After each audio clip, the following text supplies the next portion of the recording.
السلام عليكم ورحمة الله وبركاته. الحمد لله والصلاة والسلام على رسول الله وعلى آله وأصحابه أجمعين أما بعد اتقوا الله عباد الله.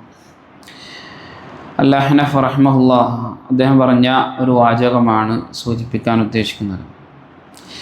അദ്ദേഹം പറഞ്ഞതായി കാണാം: അൽ മലൂലു ലൈസ ലഹു വഫാ വൽ കദ്ദാബു ലൈസ ലഹു ഹയാ വൽ ഹസൂദു ലൈസ ലഹു റാഹ വൽ ബഖീലു ലൈസത് ലഹു മുറൂഅ വലാ യസൂദു സയ്യിഉൽ ഖുലുഖ്. അദ്ദേഹം പറഞ്ഞതായി കാണാം: അൽ മലൂലു മടിയനായ മനുഷ്യൻ, ലൈസ ലഹു വഫാ അദ്ദേഹത്തിന് എന്തില്ല, ഒരു കാര്യവും പൂർത്തീകരിക്കാൻ സാധിക്കുകയില്ല. എന്ന് പറഞ്ഞു കഴിഞ്ഞാൽ ഒരു അമാനത്തും അദ്ദേഹത്തെ ഏൽപ്പിക്കാൻ സാധിക്കുകയില്ല. അദ്ദേഹം അത് നിറവേറ്റാൻ സാധിക്കുന്നവനല്ല. ഒരാൾക്ക് മടിയുണ്ട് എങ്കിൽ, ഒരാൾ മടിയനാണ് എങ്കിൽ അയാളെ നമ്മളൊരു കാര്യം ഏൽപ്പിക്കാനും പാടില്ല. അതോടൊപ്പം തന്നെ താനൊരു മടിയനാണ് എന്ന് തനിക്ക് ബോധ്യമുണ്ട് എങ്കിൽ അവൻക്ക് എന്ത് ചെയ്യാൻ കഴിയില്ല, ഒരു അമാനത്തും നിറവേറ്റാൻ കഴിയുകയില്ല എന്നാണ് മഹാനായ അഹ്നഫ് റഹ്മത്തുള്ളാഹി അലൈഹി അദ്ദേഹം പറഞ്ഞതായി കാണാൻ സാധിക്കുന്നത്. വീണ്ടും അദ്ദേഹം പറയാണ്: വൽ കദ്ദാബു ലൈസ ലഹു ഹയാ, ഒരു കളവ് പറയുന്ന ഒരു മനുഷ്യൻ, പെരുങ്കള്ളനായിട്ടുള്ള ഒരു മനുഷ്യൻ, ലൈസ ലഹു ഹയാ, അവന് യാതൊരുവിധ ലജ്ജയും ഉണ്ടാവുകയില്ല എന്നാണ്.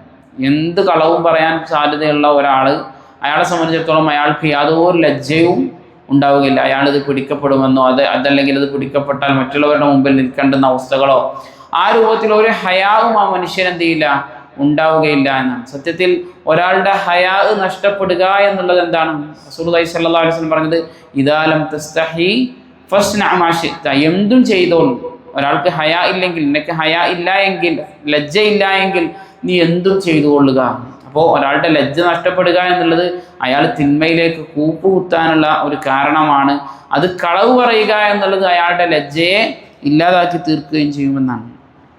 അടുത്തായി അദ്ദേഹം പറഞ്ഞത്: വൽ ഹസൂദു ലൈസ ലഹു റാഹ, ഒരു അസൂയക്കാരനായ മനുഷ്യൻ, മറ്റുള്ളവരോട് അസൂയ വെച്ച് പുലർത്തുന്ന ഒരു മനുഷ്യൻ, അയാൾക്ക് എന്ത് ചെയ്യാൻ കഴിയില്ല, ഒരു റാഹത്തും മനസ്സമാധാനവും ജീവിതത്തിൽ ഉണ്ടാവുകയില്ല. കാരണം എന്താണ്?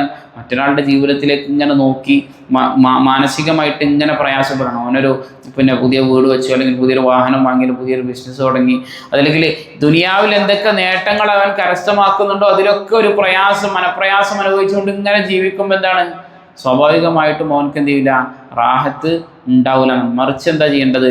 അവനക്ക് ഉണ്ടാകുന്നതും അള്ളാഹു സുബ്ഹാനഹു വ തആല അവനക്ക് ഖദറാക്കിയതാണ്, അള്ളാഹു അവന് നിശ്ചയിച്ചു കൊടുത്തതാണ്. അതുകൊണ്ട് അള്ളാഹുവിൻ്റെ ആ തീരുമാനത്തിൽ തീർച്ചയായും ഞാൻ സംതൃപ്തനാണ് എന്നുള്ള ഒരു ബോധ്യമാണ് ഏതൊരു മുഅ്മിന്റെ ഹൃദയത്തിലും ഉണ്ടാകേണ്ടത്. അതല്ലെങ്കിൽ അവനക്ക് ഒരിക്കലും ഒരു റാഹത്ത്, മനസ്സമാധാനം ഉണ്ടാവുകയില്ല എന്നാണ്.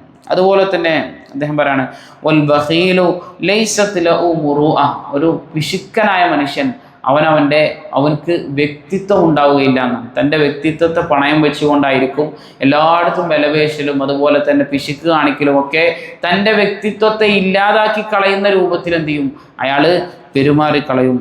അടുത്തതായി അദ്ദേഹം പറയുന്നത്: വലാ യസൂദു സയ്യിഉൽ ഖുലുഖ്, ഒരു മോശം സ്വഭാവക്കാരൻ ഒരിക്കലും ഒരു നല്ല നേതാവാകാൻ അയാൾക്ക് എന്ത് ചെയ്യില്ല, സാധിക്കില്ല. മോശം ഖുലുഖാണോ, മോശം സ്വഭാവമാണോ ഒരാൾക്കുള്ളത്, അയാൾക്കൊരു കാര്യത്തിൻ്റെ മുകളിൽ നിന്നുകൊണ്ട് നിയന്ത്രിക്കാനും മറ്റു കാര്യങ്ങളും നീതിപരമായി നടപ്പിലാക്കാനും ഒന്നും സാധിക്കുകയില്ല. നല്ല അംഗീകരിക്കപ്പെടുന്ന ഒരു നേതാവായി മാറാൻ അദ്ദേഹത്തിന് സാധിക്കുകയില്ല എന്നാണ്.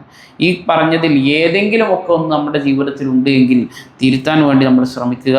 അല്ലാഹു സുബ്ഹാനഹു വ തആല കാര്യങ്ങൾ കൃത്യമായി മനസ്സിലാക്കാനും അതനുസരിച്ച് ജീവിതത്തിൽ പ്രാവർത്തികമാക്കാനും എല്ലാമുള്ള തൗഫീഖ് നമുക്ക് അവർക്കും നൽകി അനുഗ്രഹിക്കുമാറാകട്ടെ. സുബ്ഹാനകല്ലാഹുമ്മ ബിഹംദിക അശ്ഹദു അൻ ലാ ഇലാഹ ഇല്ലാ അൻത അസ്തഗ്ഫിറുക വ അത്തൂബു ഇലൈക്. അസ്സലാമു അലൈക്കും വറഹ്മത്തുള്ളാഹി വബറകാതുഹു.